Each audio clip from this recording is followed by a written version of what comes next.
Bueno, buenas tardes a todos. Si os parece, damos comienzo a estas meriendas de reumatología pediátrica. Muchas gracias por estar aquí a estas horas, ¿no? Acabando de recoger a los niños del cole, muchos, y ahora pues hacer un ratito, ¿no? De resolver dudas entre todos, ¿no? Y bueno, que esperemos que sea muy ameno y que sobre todo esperamos que sea muy participativo, ¿no? Y que no os quedéis con ninguna duda, si nos las podéis hacer sin ningún problema. Las preguntas, si os parece, las haremos por el chat, ¿no? Entonces vosotros podéis hacer las preguntas y después cuando acabemos la presentación que hará la doctora Mireia López Corbeto, pues entonces ya entre todos las resolvemos, ¿no? Recordaros sobre todo que la sesión se grabará, está en grabación y esto nos dará la oportunidad de que después la tendremos disponible en el YouTube de la Sociedad Española de Reumatología por si la queréis volver a ver o la queréis enviar para que alguien la quiera ver o lo que sea, allá estará disponible. Entonces, sin más, pues le paso a Mireia para que empiece con la presentación. Y nada, espero que os guste. Venga, hasta ahora. Hola, buenas tardes a todos. Muchas gracias por estar ahí.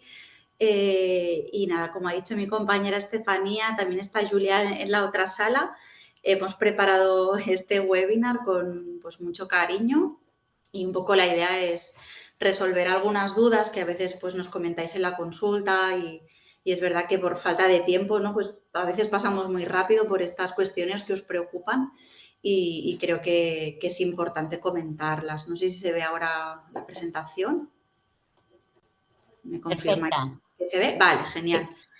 Y entonces hemos querido centrarnos en básicamente tres temas que creo que os preocupan bastante, ¿no? Como son pues la alimentación, qué podéis hacer vosotros desde casa, ¿no? Para mejorar la alimentación de vuestros peques que tienen una enfermedad reumática, luego consejos de deporte, qué actividad física sería la más adecuada y luego también temas de infecciones, ¿no? Algunas precauciones que debemos tener.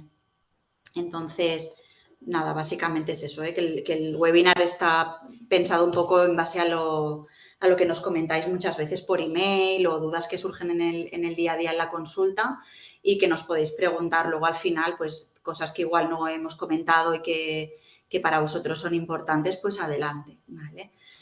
Entonces, empezando un poco por los consejos de la dieta saludable, que es algo que es realmente sencillo, que todos podemos hacer en casa.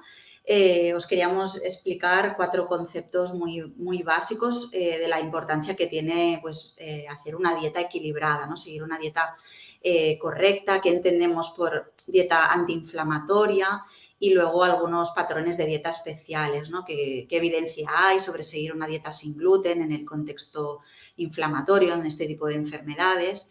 Y luego ya pasaremos a hablar pues, sobre autocuidados a nivel más general, cómo evitar infecciones, qué podemos hacer de cara a las vacaciones y preparar los viajes cuando estamos tomando algún tipo de medicación, ¿no? Inmunosupresora y las recomendaciones de actividad física. Entonces, muy básico, esto seguro que todos los papis que estáis en casa pues ya lo conocéis, pero es importante remarcar, ¿no? Que sería que se define, ¿no? Una dieta saludable sería pues aquella dieta que es satisfactoria para el niño, que es suficiente, que es segura, ¿no? Que no lo pone en riesgo, que está adaptada al niño a cada edad y que es básicamente que es equilibrada. Y aquí tenemos la pirámide de la alimentación saludable, que lo conocemos todos, ¿no? En la base, pues los alimentos que tenemos que tomar de forma diaria. Importante remarcar los lácteos, ¿no? La leche, el yogur, el queso, todos estos derivados lácteos que nos van a ayudar a mantener nuestros huesos fuertes. Luego los alimentos más proteicos y lo que ocasionalmente podemos comer, pero deberíamos evitar, como serían pues aquellos alimentos más procesados, ricos en grasas, polisaturadas, las bebidas que llevan pues mucho gas, ¿no? Como los refrescos, etcétera. Esto es lo que tendríamos que evitar en la medida de lo posible, ¿no? Traducido a cantidades, ¿no? Esta pirámide la podemos luego trasladar a un diario, ¿no? Lo que tendríamos que comer cada día a nivel semanal y luego muy ocasional, como ya he dicho, ¿no? Pues bollería, chucherías, galletas, todo esto, reservarlo para ocasiones especiales. Pero nuestro día a día, pues se recomienda, ¿no? Que comamos siempre una ración de pan o de pasta, arroz, de importancia también las legumbres, ¿no? Porque son una fuente muy importante de fibra y de vitaminas. Podemos tomar hasta 4 o 6 raciones al día, las hortalizas y las verduras, la fruta fresca y el aceite de oliva, que en nuestra dieta mediterránea pues está tan implementado, también es recomendable, ¿no? Y por supuesto los lácteos. Luego a nivel semanal podemos tomar pues carne magra, entre 3 y 4 raciones a la semana, el pescado, el huevo y la fruta seca, ¿no? Hay niños que les gusta bastante la fruta seca y es una alternativa muy buena. Luego, si también trasladamos esta pirámide a lo que sería el plato, ¿no? Para organizar nuestras comidas, podríamos dividirlo de esta manera, ¿no? Es verdad que hay familias que se organizan las comidas en primer plato, segundo plato y postre, pero hay otras, ¿no? Que hacen en un único plato, porque quizás más fácil de preparar, ¿no? Y más sencillo, se puede organizar de la siguiente manera que veis, ¿no? Pues teniendo un protagonismo importante las hortalizas, que ocuparían la mitad del plato, y luego los otros 2 tercios serían los farináceos, las proteínas. De postre podemos tomar pues una fruta o un lácteo, el aceite de oliva, que también nos va, y luego pues el agua, ¿no? Que es algo muy, muy básico, pero intentar pues no tomar este tipo de bebidas tan azucaradas, hidrocarbonatadas, que nos van a hacer mucha distensión abdominal, ¿no? Mucho gas y mucha flatulencia. Evitar la sal. Y luego otra cosa que también intentamos remarcar en la consulta, que es muy importante, comer en familia, ¿no? Ir a comprar juntos para que los niños ya sean partícipes desde el inicio, qué significa preparar la comida, ¿no? ¿Qué vamos a comer? ¿Cómo lo vamos a cocinar? Y esto empieza pues ya desde que ponemos el pie en el supermercado, ¿no? Un poco planificando la comida. Y como comentaba, ¿no? La estructura de estas comidas pues, va a variar un poco, depende de la familia. Es verdad que en nuestro entorno lo habitual es que esta ingesta alimentaria se divida en varias comidas, ¿no? En nuestro entorno hacemos pues, un desayuno, a media mañana en la escuela suelen también tomar otro alimento, ¿no? Otra ingesta, la comida, la merienda y la cena. Y aquí tenéis pues, 2 ejemplos visuales de lo que sería pues preparar una comida en un solo plato, o si lo dividiéramos en primer plato y segundo plato, y las 2 opciones son igualmente válidas, ¿vale? Entonces, a nivel de qué consideraríamos, ¿no? Una alimentación saludable, sobre todo a nivel de la primera infancia, que es cuando se sientan esas bases de una alimentación saludable y que esto nos va a acompañar luego en la edad adulta.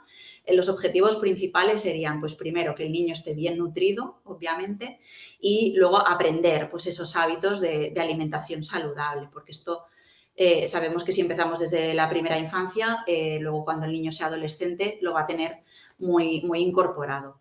Y es verdad que aquí ya empiezan a aparecer los primeros problemas, y que a veces se pueden agudizar cuando empieza pues, la enfermedad reumática, cuando empezamos con nuestros tratamientos inmunosupresores. Puede ser que haya pues, un problema pues, de inapetencia, ¿no? Pues que el niño no come, no tiene apetito. Y es verdad que la mayor parte de las veces suele ser pues, un problema entre el equilibrio, ¿no? Que hay entre lo que come el niño, el apetito que tiene el niño, y lo que la familia espera que coma, ¿no? Muchas veces queremos que coman mucho, pero luego el apetito que tiene nuestro hijo o nuestra hija puede ser un poco menos reducido, pero no por eso quiere decir que coma muy poco o que vaya a estar desnutrido, que tenga un riesgo de desnutrición. Entonces, es verdad que es muy variable, ¿no? Cada niño come cantidades diferentes, aunque tengan la misma edad, ¿no? No vamos a poder comparar entre amiguitos de la escuela, porque habrá niños que tienen mucho apetito y otros que tienen menos, pero sí que podemos estar un poquito alerta cuando aparece esta inapetencia, ¿no? Entonces, ¿qué podemos, por ejemplo, ¿no? Si estamos muy preocupados porque vemos que nuestro hijo o hija no están comiendo lo suficiente, o vemos que el peso en alguna temporada está un poco estancado, podemos ofrecerles alimentos saludables y que son muy calóricos, ¿no? Que aportan muchas calorías, pero que no son calorías malas, ¿no? Por ejemplo, podemos poner un poquitito más de aceite de oliva virgen extra, ¿no? Pues en lugar de una cucharada pondríamos un par o tres. Luego podemos incorporar muchas más legumbres, ¿no? Que son una fuente de calorías muy buena y muy saludable, como por ejemplo pues, el hummus, que es muy fácil, triturado, les entra mucho más, ¿no? Por el paladar, y es más fácil. Luego frutos secos, ¿no? Que también los podemos usar triturados como la crema de cacahuete o de almendras y esto a nivel del desayuno puede ser muy apetecible. El aguacate también lo podríamos incorporar y también tirar mucho de los lácteos, ¿no? El queso, el yogur, si podemos escoger el yogur griego, que es mucho más graso. Esto también va a hacer que el peso de nuestro niño o niña pues mejore un poquito, ¿no? Estén un poquito mejor. La leche entera, ¿no? Y entonces, una vez tenemos estas bases asentadas, pues en la adolescencia nos va a ser mucho más fácil, ¿no? Mantener este objetivo de dieta saludable. Lo que va a ser también muy importante, y esto nos pasa porque hacemos unos horarios terribles también en el instituto, es que muchas veces no comen. A lo largo del día pasan muchísimas horas entre las ingestas, ¿no? Hacen un primer desayuno a primera hora y luego en el instituto no paran quizás hasta las 2 o las 3 del mediodía, ¿no? Y llegan hambrientos a casa. Entonces, esto sí que intentamos remarcarlo en la consulta, pues que paren, si hacen una hora del patio a media mañana, pues que coman un poco, ¿no? Porque es que si no, llegan realmente con muchísima hambre. Intentar adaptar estos horarios también a las actividades, ¿no? Si luego empalman ya con las extraescolares, pues que siempre haya una ingesta en medio, porque si no es que realmente pasan muchas horas de ayuno. Y es muy importante durante la adolescencia promover estos hábitos de vida saludables, ¿no? Porque si aparece una obesidad o una hipertensión o también es el momento en que suelen diagnosticarse los trastornos de la conducta alimentaria, aquí vamos a tener que estar pues, muy presentes los profesionales y la familia para detectarlo y ayudar a nuestros pequeños, ¿no? Entonces, como os comentaba, es verdad que la dieta tiene un papel muy importante cuando hacemos el diagnóstico de una enfermedad reumática, porque aquí hay varios temas que pueden fallar o se pueden alterar. Primero es que aparece pues, un decremento en lo que sería el estado nutricional del niño. Primero porque la enfermedad reumática por sí implica que hay una carga inflamatoria importante y esto puede suponer pues, un fallo de medro, ¿no? Un estancamiento en el peso y en la talla que vamos a ir revisando en la consulta, pero que vosotros desde casa también podéis objetivar, ¿no? Ostras, desde que ¿no? ha empezado la enfermedad, lo veo pues más, no crece, no me sube de peso, ¿no? Y esto en parte es por la carga inflamatoria de la propia enfermedad. Luego también en función de la patología, ¿no? Si tenemos un problema más articular o muscular, todo lo que comportan nuestras enfermedades reumáticas, pueden también suponer una limitación en la actividad física, ya sea pues porque tienen dolor articular, tienen rigidez y esto es como el pez que se muerde la cola, ¿no? Pues no me muevo porque me encuentro mal, tengo dolor y esto va a incrementar pues mi peso, puede haber más riesgo de obesidad, también va a influir los tratamientos que usemos, incrementa el riesgo cardiovascular y nuestra calidad ósea también se va a ver comprometida. Y por último, los tratamientos, ¿no? Intentamos usar muy poquito los corticoides, pero todos conocéis los efectos secundarios, ¿no? Pues es este incremento del peso, la hinchazón, la retención de líquidos, ¿no? Y es algo que no nos gusta y que siempre intentamos enseguida bajar la dosis de corticoides y poderlo retirar. Y algunos inmunosupresores también pueden tener un efecto negativo a nivel del estado nutricional, ya sea porque no se toleran bien a nivel gastrointestinal, aparecen náuseas, vómitos, ¿no? Mucha náusea anticipatoria, inapetencia al día siguiente de la inyección y eso también puede comprometer el estado nutricional del peque. Y esto ya lo he comentado, ¿no? Pero es importante remarcarlo, ¿no? Que la propia carga inflamatoria, ¿no? A veces el propio estado de actividad de la enfermedad por la liberación de citoquinas que se producen en la sangre ya puede provocar por sí misma este poco apetito, ¿no? Y si además lo juntamos con que algunas de las medicaciones que usamos también alteran el apetito, pues es el cóctel fantástico para que nuestro niño pues coma poquito y que haya cierto riesgo nutricional, ¿no? Pero que intentamos minimizarlo siempre que podemos.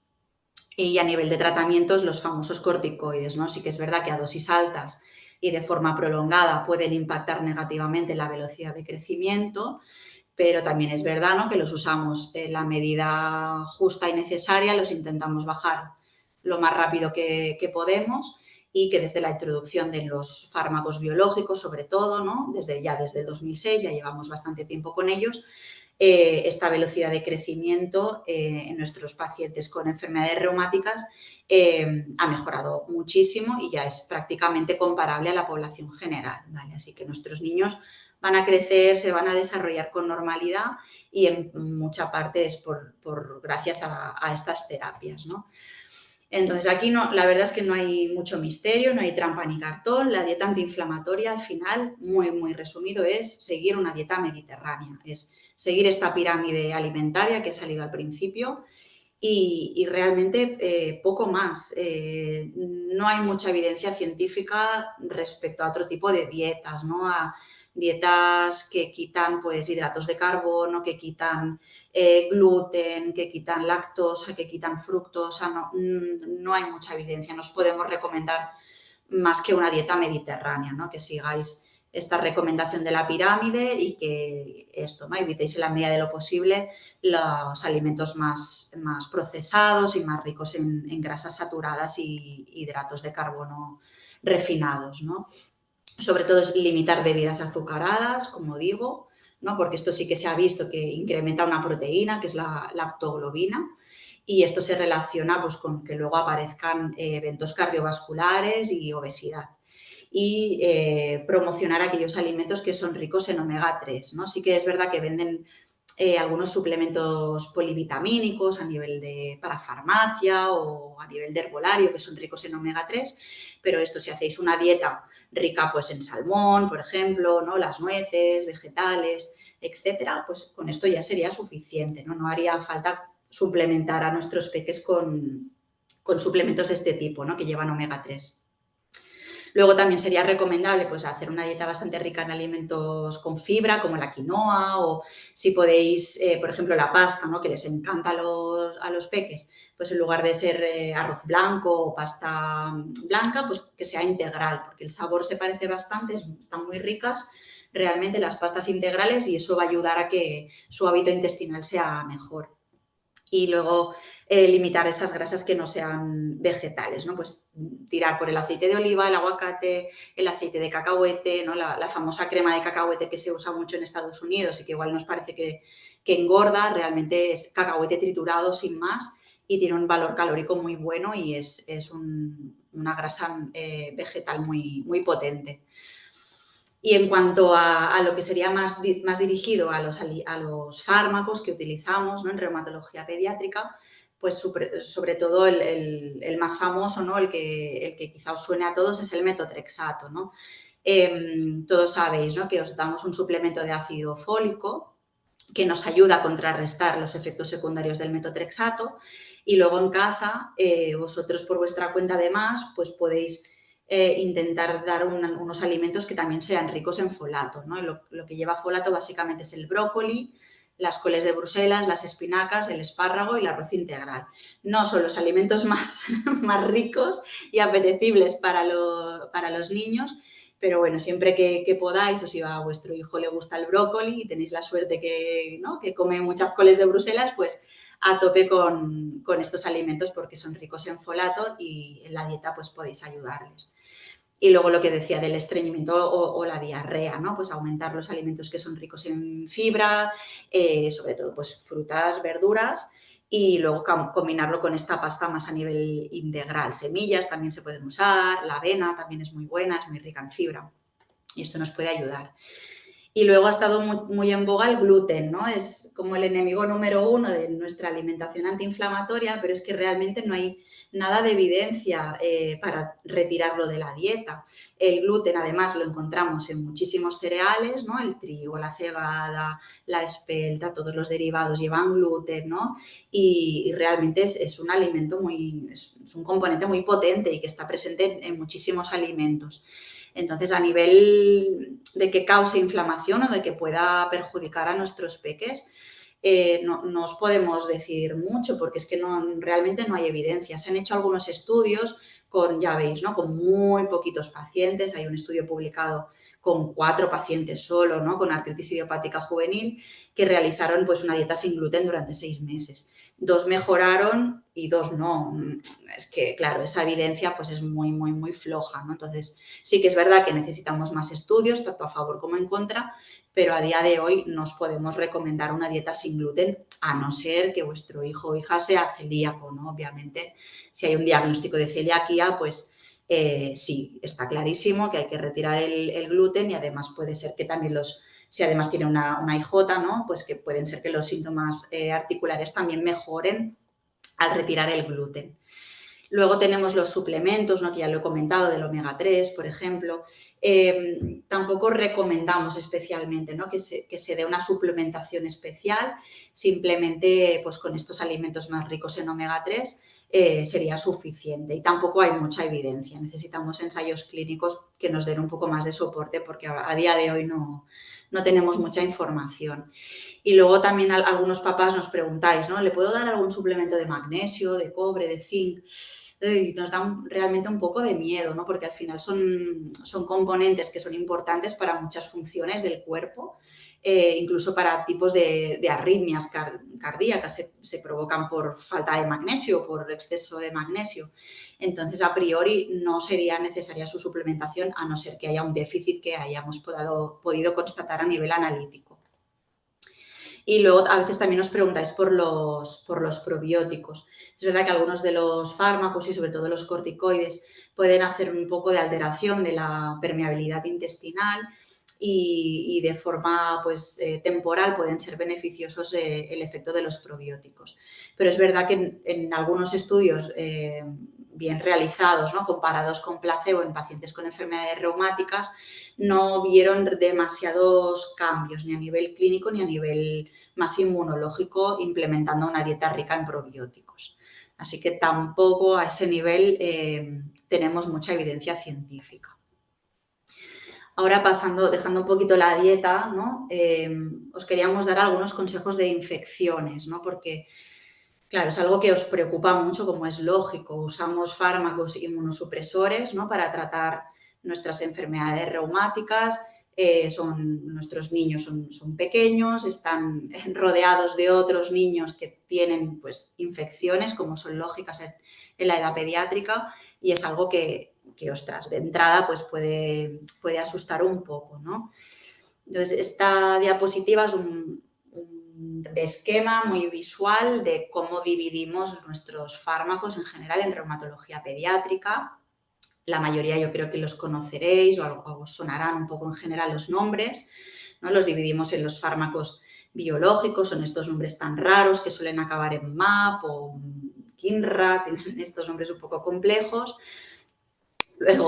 Luego tenemos los inmunosupresores convencionales, el metotrexato, que es muy conocido, ¿no? La leflunomida, la hidroxicloroquina, los corticoides. Y luego tenemos otros fármacos que son un poquito más nuevos, que en reumatología pediátrica o para la IJ, por ejemplo, tenemos el tofacitinib aprobado, los otros sí que los damos en otras condiciones más especiales. Pero en resumen, este sería el armamentarium que tenemos a día de hoy para tratar la mayoría de enfermedades reumáticas que empiezan en la edad pediátrica. Entonces, es verdad que el riesgo de infecciones también va a depender de varios factores, ¿no? No solo viene condicionado por el tratamiento, sino que hay una serie de condicionantes, ¿no? Es verdad que el fármaco en sí depende de la diana o de la molécula que vaya a inhibir o vaya a bloquear, puede ofrecer cierto riesgo de aumento de las infecciones, pero también depende mucho del estado inmunológico del paciente, ¿no? La parte buena, ¿no? Es que los niños también tienen un sistema inmune muy potente y que responde muy bien a las infecciones, y que pese a que estemos dando estos tratamientos, son muy selectivos, bloquean solo algunas dianas que provocan la inflamación a nivel articular o muscular, pero hacen que el resto del sistema inmune funcione correctamente y puedan ser capaces de combatir las infecciones pues, víricas o bacterianas leves.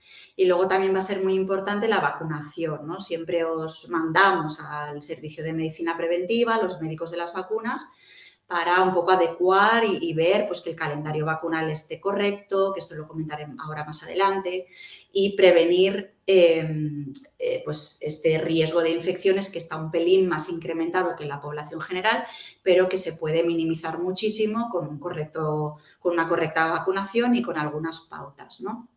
Y luego es verdad que también la combinación, ¿no? de fármacos sobre todo al principio de la enfermedad, cuando la enfermedad está más activa y necesitamos o muchos corticoides o combinar diferentes fármacos, el riesgo de infecciones también es un poco más alto.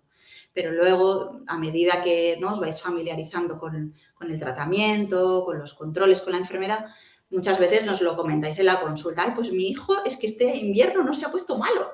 Es que hemos estado todos fatal menos él, ¿no? Y es algo que también nos alegra, ¿no?, ver cómo tolera muy bien los medicamentos que usamos y cómo al final pues también os vais relajando, ¿no? Como es lógico, porque por suerte pues estos fármacos son muy seguros, ¿no? Esta diapositiva es muy farragosa, pero es simplemente es un metaanálisis, es un estudio que recoge resultados de muchos otros estudios y analiza la información de muchísimos pacientes, de 1.600 niños con artritis idiopática juvenil, y lo que ven es que el riesgo de infecciones comparado con la población general, pues es prácticamente igual, ¿no? Sí que hubo un poquito más de infecciones a nivel respiratorio y de la vacuna, perdón, la infección de varicela, pero las infecciones a nivel más grave, pues en los niños que recibían este tipo de tratamientos, pues era prácticamente igual que cualquier otro niño que no estaba recibiendo este tratamiento, ¿no? Y entonces, por eso, ¿no?, para minimizar este riesgo de infecciones, lo que hacemos básicamente es eso, ¿no? Pues ver las vacunas, que las llevéis todas al día, completar el esquema de vacunación, si se puede, pues antes de empezar el tratamiento. A veces no es posible, ¿no?, porque necesitamos empezar rápido con toda la medicación para controlar la enfermedad, pero si podemos sí que lo hacemos. Luego, a evaluar por riesgos de infecciones. Siempre os preguntamos en la consulta, ¿y qué tal? ¿Que se ha puesto enfermo? ¿Ha tenido alguna cosita, alguna infección, lo que sea, ¿no?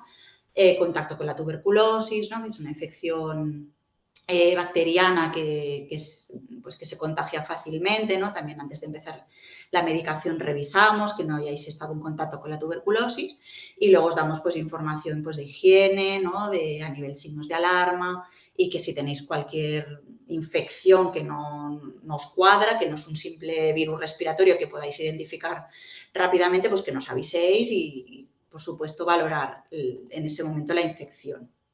Entonces, es realmente súper importante las vacunas. Ahora mismo estamos en un brote de sarampión a nivel España. Se están describiendo bastantes casos de sarampión, y esto en parte es porque pues hay personas que han decidido no vacunar a sus peques, ¿no? Nosotros os recomendamos encarecidamente que os vacunéis, que vacunéis a toda la familia. El riesgo de reactivaciones cuando uno recibe una vacuna a nivel de enfermedad reumática ya se ha desmentido, ¿no?, este riesgo. Hay ya muchos estudios que respaldan que las vacunas no desencadenan una enfermedad reumática, ¿vale?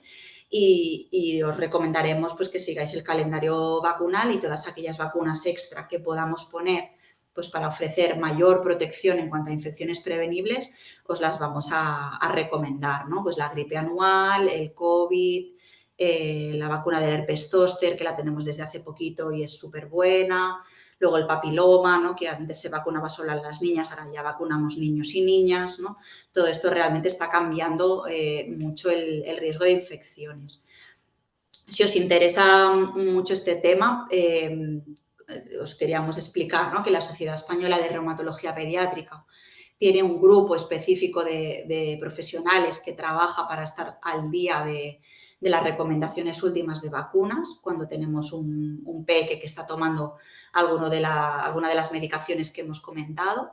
Y esto se va actualizando cada año, lo tienen súper al día. Fijaros que la fecha de la última actualización es de ahora, del mes pasado, y están súper a tope, ¿vale? Y luego esta vacuna, la vacuna de la varicela y la vacuna de la triple vírica, que incluye el sarampión, la rubeola y la parotiditis, también creo que es una de las dudas que muchas veces nos preguntáis en la consulta, ¿no? Es verdad que estas vacunas están hechas del virus, ¿no?, del virus vivo, pero está como adormecido, se llaman virus vivos atenuados, y hay cierto riesgo de poner la vacuna cuando el niño está recibiendo algún tipo de medicamento inmunosupresor, porque se podría reactivar la enfermedad, ¿no? Entonces, a veces veréis, ¿no?, que cuando toca la segunda dosis, por ejemplo, de la triple vírica o de la varicela, si el niño está en tratamiento, os recomendamos que primero, ¿no?, nos consultéis, que mejor no administrarla, o que se podrá administrar más adelante cuando hayamos reducido un poco las dosis del tratamiento inmunosupresor, ¿no? O también os decimos, ¿no?, mirad, ahora no se puede vacunar, pero si en la escuela, pues en la clase de tu peque hay un niño que contrae la varicela, avísanos enseguida, porque se puede poner una inmunoglobulina, una defensa específica contra la varicela o contra el sarampión, y así evitamos que el niño desarrolle la infección activa, ¿vale? Estos son quizá detalles más específicos, pero es verdad que va saliendo, ¿no?, en la consulta, sobre todo los niños que tienen entre 2 y 3 añitos, ¿no?, como la segunda dosis de la triple vírica y la varicela cae a los 3 años, nos lo encontramos bastante habitualmente, este problema, ¿vale? Y ahora, para hablar un poco de las vacaciones, ¿no?, que ya queda poquito, ya estamos en marzo, viene Semana Santa, que algunos de vosotros también os iréis de vacaciones, y luego el verano. También es muy importante, ¿no?, sobre todo tener en cuenta cuatro cositas, ¿no? El tema del sol, porque sí que hay algunas enfermedades reumáticas en la edad pediátrica que no les va bien el sol, ¿no?, que no gusta el sol y se puede reactivar la enfermedad. Luego hay algunos fármacos que también son fotosensibles y que tendríamos que proteger a nuestros peques del sol en la medida de lo posible. Y luego consejos muy básicos de conservación, transporte de la medicación, ¿no?, porque también eso es un tema que agobia, ¿no?, que te ves con el tratamiento biológico en la mochila y dices, y ahora yo como cojo un avión con el niño, ¿no?, el barco, cómo cojo yo todo y cómo llevo la medicación, ¿no? Pues es algo que entendemos que os puede agobiar, pero que al final luego es súper sencillo y no nos da más problemas, ¿vale? Entonces, como os decía, ¿no?, pues hay algunas enfermedades que no les gusta el sol, ¿no?, que se activan incluso cuando hacemos una exposición al sol prolongada. Sobre todo son las tres primeras que están arriba, más en naranjita, ¿no?, el lupus, la dermatomiositis y la enfermedad mixta del tejido conectivo. Luego el Sjögren tampoco puede aumentar la sequedad a nivel cutáneo, también el sol, la esclerodermia, algunas vasculitis y los tratamientos. Esto os podéis fijar porque en el prospecto suele aparecer este símbolo de fotosensibilidad y ahí pues tenéis la información de si ese fármaco necesita estar protegido del sol, ¿no?, al menos que no le dé directamente el sol. Y entonces, ¿por qué pasa, no? Realmente es un mecanismo que todavía está muy en investigación, ¿no?, porque hay enfermedades, sobre todo el lupus juvenil o la dermatomiositis juvenil, que empeoran con el sol. Pues lo cierto, lo que se sabe hasta el día de hoy, ¿no?, es que los rayos, tanto los ultravioleta tipo B como los A, que los A favorecen más el fotoenvejecimiento y los B hacen este enrojecimiento a nivel más superficial, ¿no?, que nos pone la cara roja o el escote rojo, favorecen el daño de las células de la piel y eso hace que estas células sufran, se mueran más pronto y al morir pues liberan una serie de citoquinas y de moléculas que viven dentro de la célula y eso hace, ¿no?, favorece todo el círculo de inflamación, ¿no?, hace que puedan aparecer, aparte de manifestaciones a nivel más cutáneo, que empeoren los síntomas cutáneos de la enfermedad, también pueden desencadenar brotes más sistémicos, ¿no? Pues si la enfermedad va con fiebre, con dolor articular, con clínica renal, pues que se pueda desencadenar un brote más severo por haber hecho pues, una exposición al sol demasiado prolongada. Entonces, estos lo sabéis como papis y mamis de sobra, ¿no?, pero siempre está bien recordarlo, pues usar sombrero o gorra, las gafas de sol. Luego tenemos pues todas estas camisetas, ¿no?, que han hecho en Decathlon, que van súper bien, ¿no?, que son de manga larga y son muy fresquitas y el niño se puede bañar en la piscina o en la playa. Luego usar fotoprotección, siempre os recomendamos factor 50 o más y aplicarlo de forma repetida, cada 2 horas como mínimo, porque entre que se bañan, sudan y no paran, pues hay que repetir mucho la aplicación, ¿no?, de esta crema. Luego que no se nos deshidraten, pues ofrecer mucha agua o mucha fruta y a poder ser limitar las horas de mayor exposición. Pues esto ya lo sabéis, ¿no? Mediodía mejor no, pues intentar ir a primera hora de la mañana o hacia la tarde. Y luego, ¿cómo transportar esta medicación? ¿No? Pues la mayoría, 100%, ¿no?, de fármacos biológicos, hemos puesto aquí el símbolo de la nevera porque necesitan conservarse en frío, ¿vale? Entonces sí que os recomendamos que si os tenéis que desplazar, pues que vayáis con una neverita, con un hielín dentro y aún así este tipo de fármacos, aunque necesitan frío, se conservan durante bastantes horas fuera de la nevera con un hielín dentro de esto, ¿no?, de una neverita. Y luego los fármacos inmunosupresores convencionales como metotrexato, leflunomida, por ejemplo, o los inhibidores de las pequeñas moléculas, se pueden guardar en un armario que no les dé el sol, pero en un armario pues seco, ¿no?, que no esté a temperaturas extremas. También se pueden guardar y no hace falta que los transportéis en nevera, ¿vale? Y esto siempre os lo explicamos cuando empezamos el medicamento.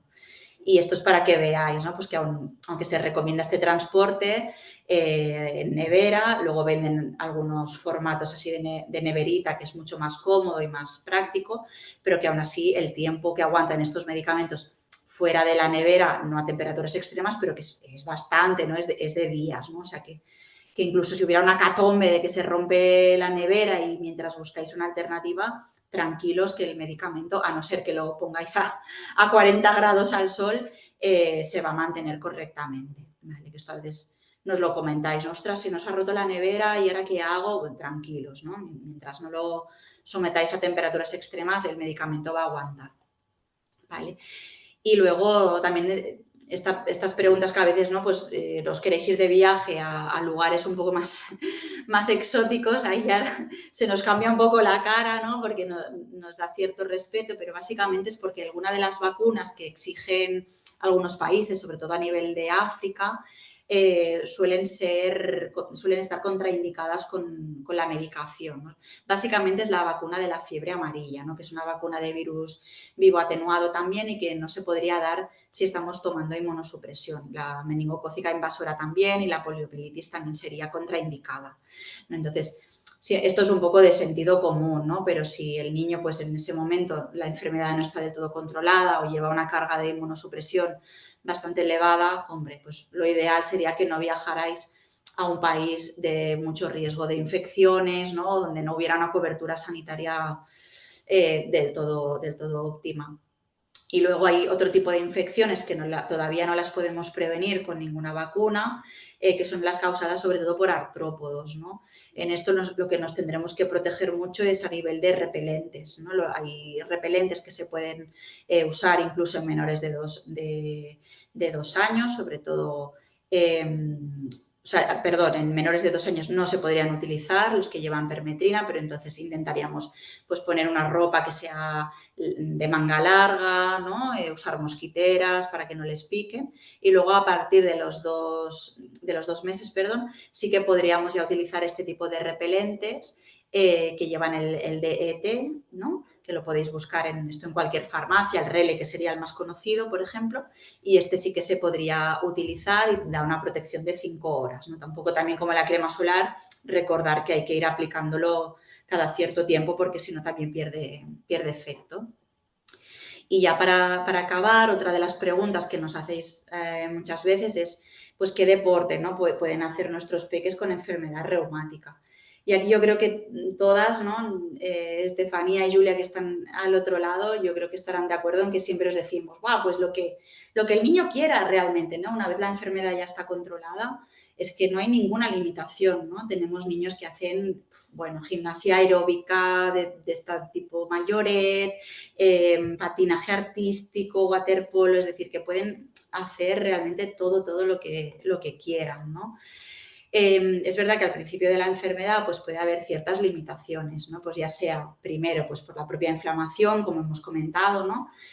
Hace que haya una cierta astenia, pues un malestar general, ¿no?, cuando la enfermedad está muy activa o porque tienen dolor articular o debilidad muscular. Esto puede provocar pues un cierto miedo. También los efectos secundarios de la medicación, ¿no? Pues a lo mejor el día después de la inyección pues no me encuentro muy bien, no me apetece hacer deporte, ¿no? Y eso es verdad que puede impactar negativamente a la hora de hacer la actividad física, ¿no? Puede haber una cierta disminución de esta actividad, ¿no?, y del incremento de la fatiga. Entonces, es bien conocido, ¿no?, que el efecto beneficioso que tiene el deporte sobre la inflamación, toda esta actividad, la contracción muscular que ofrece el ejercicio, pues hace que se generen una serie de moléculas, que se secreten una serie de proteínas que son beneficiosas para el sistema inmune, que hacen que lo fortalece incluso, y reduce el dolor. Y luego también tiene efectos muy positivos a nivel del ritmo circadiano, ayuda a que el niño duerma mejor, y eso pues aumenta la recuperación, impacta positivamente en la fatiga y mejora muchísimo la calidad de vida. Y esto es verdad que está descrito en muchísimos artículos científicos y ya hay evidencia suficiente como para recomendar el deporte siempre que el niño pues, se encuentre en condiciones y pueda hacerlo. Esta gráfica pues, que me ha gustado mucho del artículo, ¿no?, porque comentaba un poco cómo se comporta el deporte a nivel del sistema nervioso central incluso, ¿no? El deporte hace que se liberen estas proteínas a nivel del sistema inmunitario y van directamente al cerebro y ayudan a que el ritmo circadiano, ¿no?, a la distinción que podemos hacer entre el día y la noche, se regule muchísimo y mejora el sueño. Y luego, pues claro, mejorar el sueño impacta en el sistema inmunológico también, baja la inflamación, baja la disfunción metabólica y mejora muchísimo la calidad de vida del peque.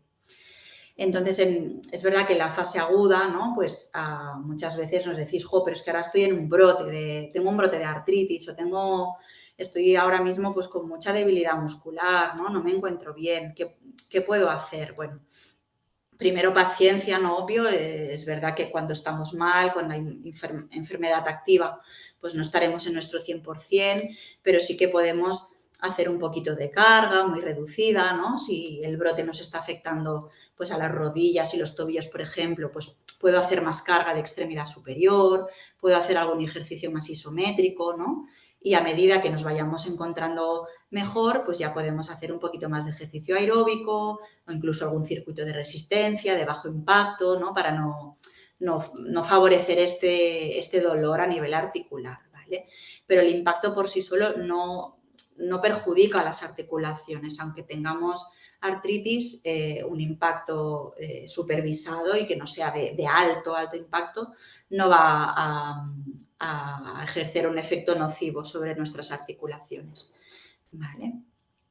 Y entonces un poco las recomendaciones serían bastante similares a la población general, ¿no? Nuestros peques con enfermedades reumáticas se recomienda que hagan pues algo de ejercicio aeróbico, que favorezcan la movilidad articular, que primero se hagan unos estiramientos para preparar bien las articulaciones, ¿no? Trabajar la fuerza también, y ahora cada vez está más de moda, ¿no? Pues hacer ejercicios de fuerza con el juego, sobre todo, puede ayudar muchísimo a nivel del músculo y de la articulación y luego pues un poco anticiparse también, ¿no? Pues si tenemos un problema localizado en una articulación, pues ver cómo podemos manejar la carga, ¿no? Quizá esa articulación que nos duele y que todavía está un poco inflamada no será en la que tengamos que ejercer más fuerza o más peso, ¿no? Y tenemos que adaptarnos un poquito.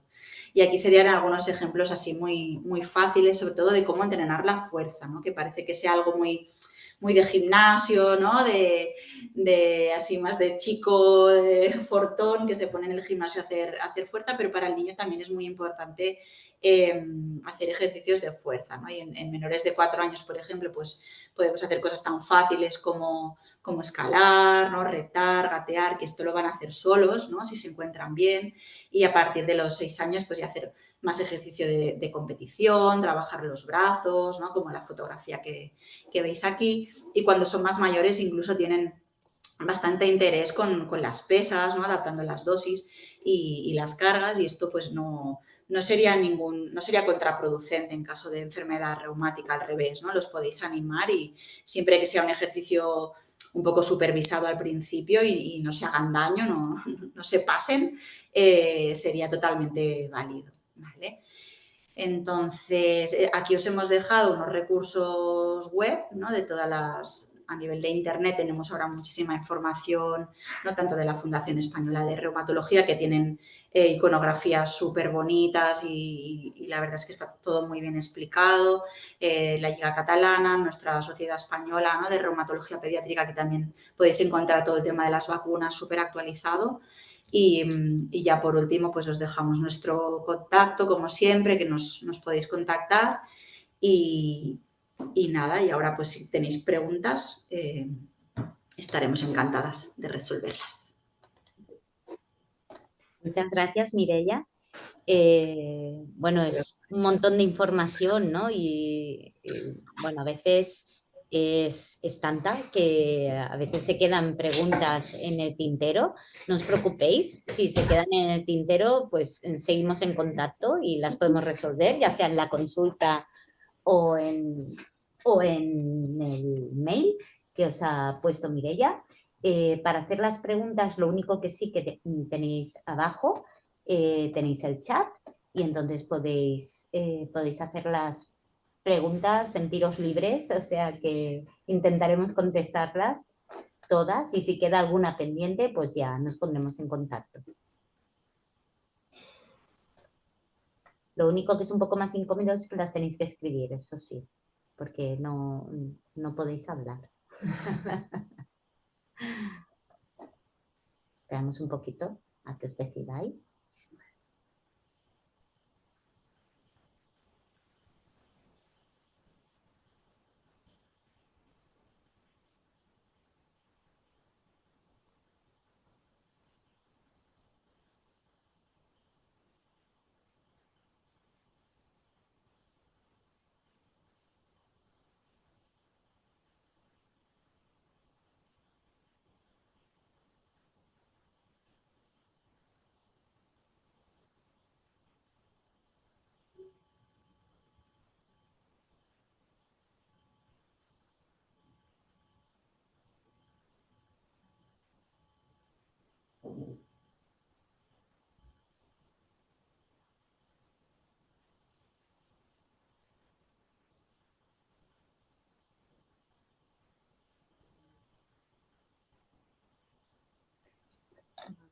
Sí, hay una pregunta en el chat que nos pregunta Karina sobre la vacuna de la influenza, si es recomendable ponerla en pacientes con lupus y si tiene que tener virus atenuado la vacuna.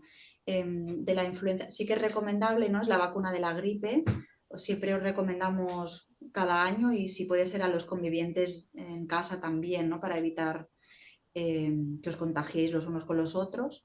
Y en pacientes con lupus, igual que cualquier otra enfermedad reumática, sí que está recomendada. Entonces tenemos dos opciones, la de virus vivo atenuado y también tenemos la inactivada. Entonces sería la inactivada la que os pondríamos. Pero sí, sí que está recomendada. Es importante este concepto que ha comentado Mireia, que es la inmunidad de rebaño, ¿eh? O sea, es importante que entre todos nos protejamos. Uno puede hacer mayor respuesta o menor respuesta a una vacuna, pero si todos tenemos un poquito de respuesta, conseguiremos disminuir la incidencia de estos virus, ¿no? Que es parecido a lo que está pasando ahora con el sarampión, ¿no? O sea, al bajar la inmunidad de rebaño, existen más casos de infección por el sarampión, aunque estemos vacunados, ¿no? Porque aumentamos la exposición al virus.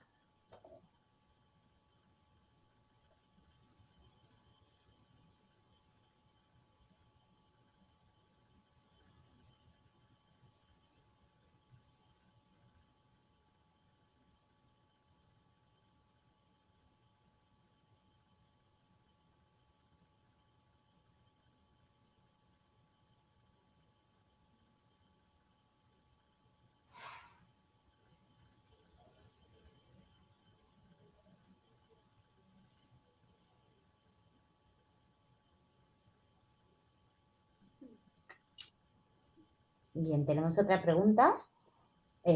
Bueno, son dos dudas de Ana. Primero, evidencias de que la cúrcuma sea un antiinflamatorio natural. Y segundo, ¿recomendáis hacer sesiones de fisioterapia de forma habitual? Bueno, no sé qué pensáis. La cúrcuma es un antiinflamatorio natural, efectivamente. Otra cosa es el nivel de potencia como antiinflamatorio que tenga, ¿no? Pero igual que hay analgésicos naturales, ¿no? Sí que lo es.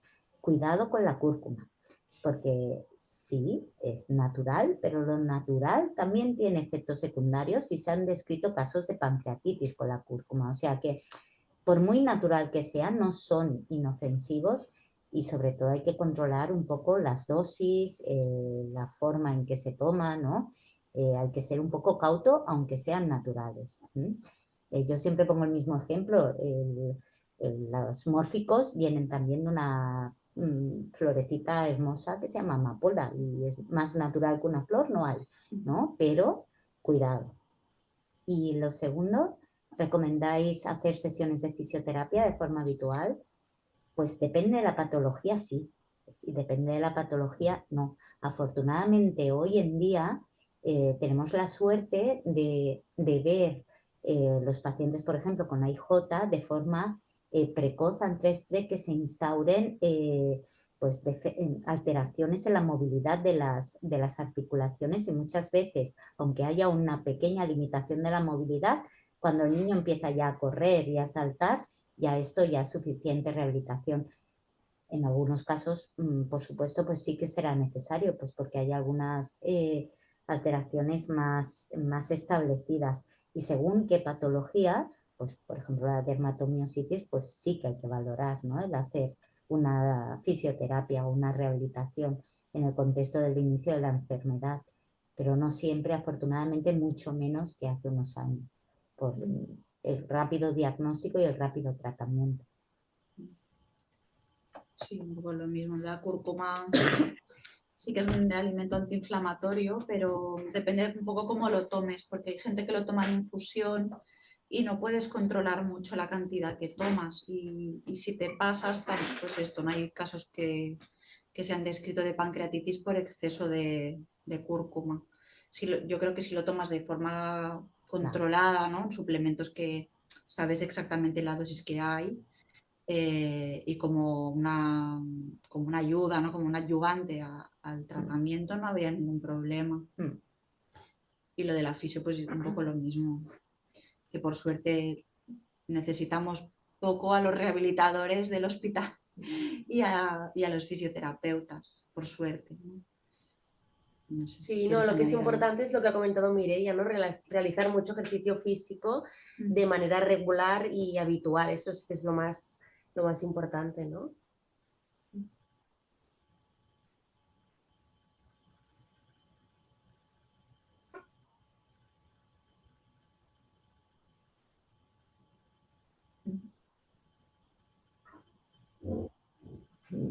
Tenemos otra pregunta. A ver quién la responde. Otra cuestión, se ha estudiado que las niñas cuando tienen la menstruación, la IJ sufre algún cambio. En el caso de mi hija coincidió con el aumento de los dolores articulares y un brote bastante fuerte. ¿Qué os parece? Mm. La verdad es que es una pregunta súper buena y es un tema que no está muy investigado, la verdad, ¿no? Y ahí nos lanzas el trabajo, ¿no? Que investiguemos un poco más acerca de este tema, porque es verdad que lo vemos, ¿no? En la consulta no hay mucha evidencia científica, no hay artículos que respalden demasiado, ¿no? Este tema, el hecho de que con el cambio hormonal o la menstruación se puedan desencadenar más brotes, pero es algo que vemos en nuestro día a día, ¿no? Que todas tenemos la percepción de, uy, con la menarquia, ¿no? La primera menstruación o con ciertos cambios hormonales, podemos ver que la enfermedad cambia un poquito. Pero no hay estudios que nos den números, ¿no? Un poco más objetivos del riesgo que puede haber cuando la niña tiene la menstruación de que haya más brotes de artritis. Es verdad que estamos bastante pendientes durante esa época, nos vamos preguntando, ¿no? Te vas fijando en si han empezado con el cambio puberal, pues cuando la mamá tuvo la menstruación, ¿no? Y es un momento en que solemos ir con bastante cuidado, o si queremos bajar medicación quizás esperamos un poquito, no es el momento que más nos guste de hacer mucho cambio terapéutico, pero es verdad que hay pocas investigaciones y que es un campo que se merece pues a profundizar, ¿no? Porque todo lo que es la mujer, ¿no? Las enfermedades que más nos afectan están muy poco estudiadas, ¿no? Y deberíamos aunar esfuerzos y intentar ver si esto realmente pasa, si es una percepción que tenemos, ¿no? Que tenéis vosotros y tenemos nosotras, o es algo que realmente se puede objetivar y podemos poner números. Pero es una muy buena apreciación. Sí, No, que iba a decir que de hecho ya la menstruación, o sea, en personas sin artritis, ¿no? La menstruación ya es un momento que por cambios hormonales, cuando la tienes, ya puedes tener más dolores articulares o generalizados. Entonces es difícil, ¿no? Saber si es una molestia articular inespecífica de la menstruación o un empeor, ¿no? O relacionada con la artritis de base.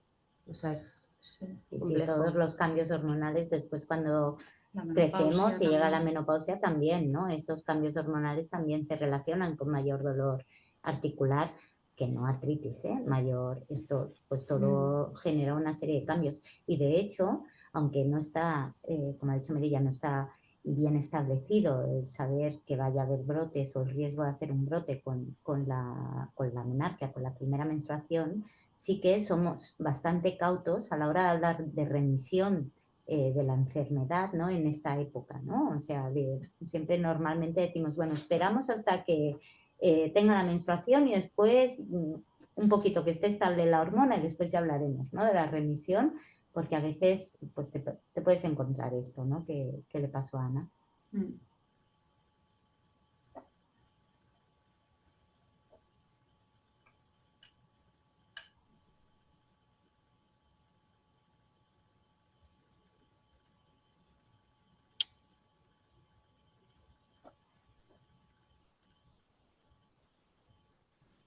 No sé si os animáis, estamos haciendo unos silencios de estos así. Si alguien más se incómodos. anima a preguntar algo, lo que queráis. A ver. Ana está a tope. Muy Gracias, bien. Ana. Gracias. La enfermedad es difícil que remita. ¿Que remita o hay Ah, un que porcentaje remita. en el que sí sucede?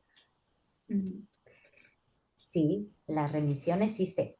Depende del tipo de IJ que tengas, tendrás mayor probabilidad, menor probabilidad, la edad a la que empiece, si tiene o no afectación de otros órganos, como pueden ser los ojos en forma de uveitis. Estamos hablando de IJ. Los anticuerpos.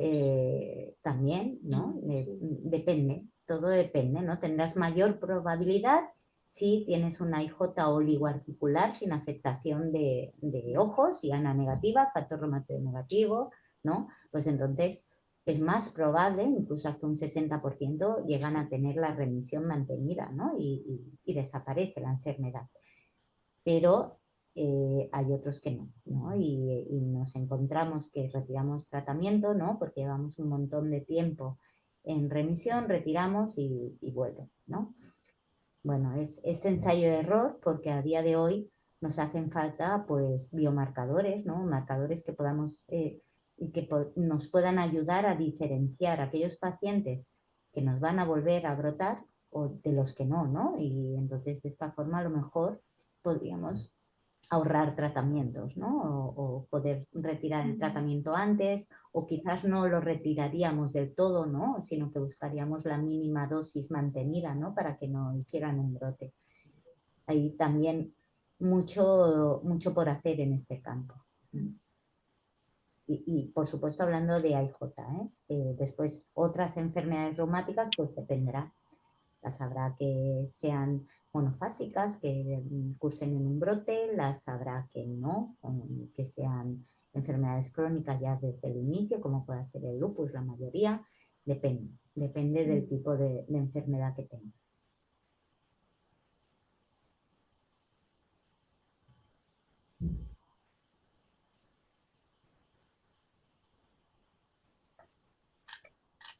Muchas gracias.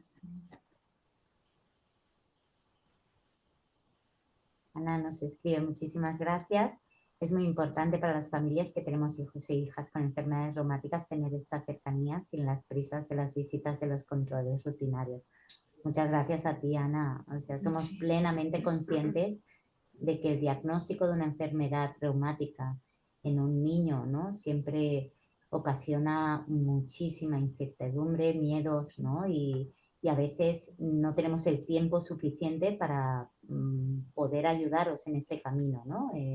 Entonces, en estos pequeños ratitos intentamos hacer que sean un poco más fácil este camino, ¿no? Pero igualmente es normal, ¿no? Y más cuando se trata de nuestros hijos, ¿no? Que son pequeñines, ¿no?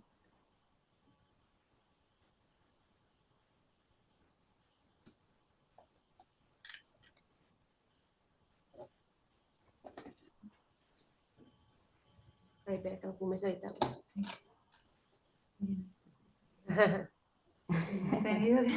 Qué bien. Irene nos escribe, Irene Larrote, que es una hiperactivista de redes. Bueno, tiene una red social que se llama Vivir con AIJ, os la recomiendo a todos porque da muchísimos consejos y siempre desde el haber tenido una artritis idiopática juvenil, ¿no? Y nos escribe: muchas gracias, soy una adulta con AIJ desde los 2 añitos y hoy he aprendido cosas que no sabía. Mi cachis. Ai, mira, aquí Ai, vale. más. Seguimos. La seguimos. Bien, Bien, bien. Sí, sí, y sí, no sé si queréis, si hay algo que no hayamos comentado, es que igual ha sido un montón de información, pero y hay algo que os gustaría que habláramos para el año que viene, encantadas, porque a veces nos acaban las ideas y es esto, que claro, una pues tiene unas cosas que le importan, ¿no? Pues nosotras en plan, pues la revisión, el tratamiento, no sé qué, pero igual a vosotros os interesan otros temas. Y si nos queréis dejar por aquí alguna idea para el año que viene, encantadas, que así lo prepararemos Claro. con tiempo y no sé, desde, yo qué sé, así cosas. Bueno, sí, quizá de salud mental es otro tema que queríamos hablar, pero es que ya no nos daba tiempo a ponerlo en la charla. Muy Pero esta es importante. otra que creo que os interesa bastante, nos preguntáis bastante por Bueno, es que todo lo que es la hay, salud mental y esto lo podemos hablar. hay un montón de temas. Sí, Desde, es que claro, un cuando son montón. muy chiquitos no pensamos en algunos temas, pero después cuando crecen, pues se nos vienen toda una serie de preguntas, ¿no? Pues desde relaciones sexuales también. a embarazo, ¿no? Podrán ser papás y mamás, ¿no? Con estos tratamientos. Cualquier cosa que tengáis, pues así, estas dudas y tal, nosotras encantadas.